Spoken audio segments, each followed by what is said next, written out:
Hey guys, it's God Bars here, the self-proclaimed hip-hop historian, and this is the 77th episode of my series where I grab a vinyl from my collection, talk about why I love it, what influence it had, and what its place is in the grand scheme of hip-hop. I've only talked about one instrumental album from this time period so far, and it was kind of an obvious pick. So I was more than happy when I came across the Avalanches debut in a record store and was able to add it to this set. In my mind, instrumental hip hop sort of has a holy trinity of landmark albums, those being Jay Dilla's Donuts, DJ Shadow's Introducing, and of course the Avalanches debut here, Since I Left You. There's many other producers that pioneered their own aspects of sampling but didn't ever think to transform a tape of beats into a cinematic or even conceptual experience. All three of the albums I named earlier do that. They take you on a vivid, enjoyable journey where they use a gumbo of samples to keep you hooked. There's definitely still classic LPs from other influential names in the world of loops and sample treatment,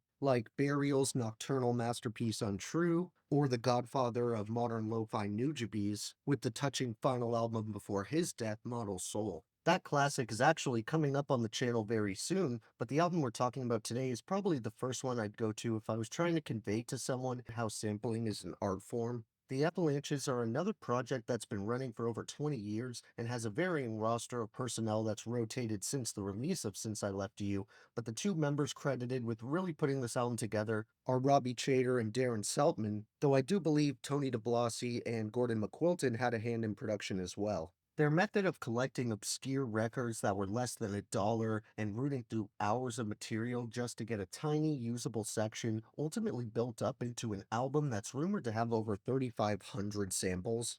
I've heard some debate that skeptics think it's closer to 1,000, but honestly, that's not much less impressive.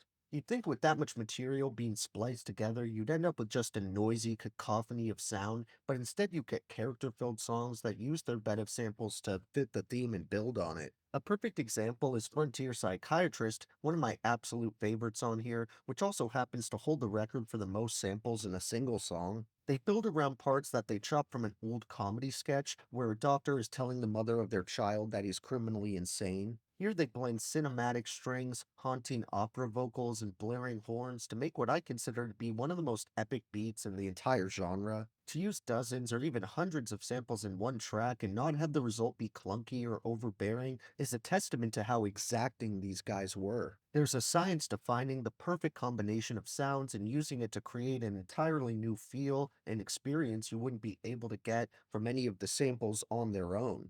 This takes a lot more than just listening and going, ooh, I like that, I'm going to use it for my song. You have to be able to look past the record for what it is and envision what it could be transformed into. Even when they find an absolutely serene combination of samples, like the one that introduces the album, they never hold onto them for more than a minute or two. Even within those, there's changes and effects that pop in and out. You're never just hearing a 4-bar loop that's exactly like the previous one. But at the same time, the parts still fade into each other super cleanly, and with a lot of these sections, there'll be one or two elements from the previous beat that stick around to kind of introduce the next one. This makes Since I Left You flow and feel like an ongoing journey, opposed to a beat tape or just a collection of tracks. There might be no better contender for a starting song that sets you up for the rest of the experience on a high note, because nobody could deny the warmth and happiness radiating from the guitar that opens this track up. That self-titled first song was the initial track that introduced me to these game-changing artists, and it was probably my most replayed song for whatever year of high school I was in at the time. The Avalanches traditionally seem to be categorized as an electronic music group, and even though a group of white guys from Australia might not be the first thing that comes to mind when you think of rap music, that doesn't make this album any less hip-hop inspired. If you need any proof of that past the myriad of hip hop material they pull from on here, just look at some of the names they got to provide remixes on the 20th anniversary edition, like Eden, Prince Paul, and even the supervillain MF Doom himself. The only reason it's hard to decide exactly what genre mainly it falls under is due to such a wide pool of sounds and styles it pulls from, and an experience that takes so many turns.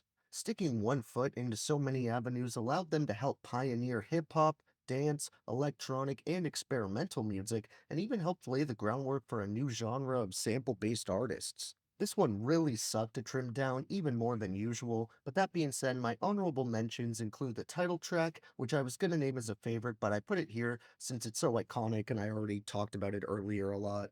Besides that powerhouse of an opener, I have to shout out Stay Another Season, Radio, Avalanche Rock, Flight Tonight, A Different Feeling, Electricity, Live at Domino's, and Extra Kings. I've gone back and forth on my top three tracks multiple times, but ultimately I think they're gonna have to be Two Hearts and Three-Fourth Time. Tonight may have to last me all my life and Frontier Psychiatrist.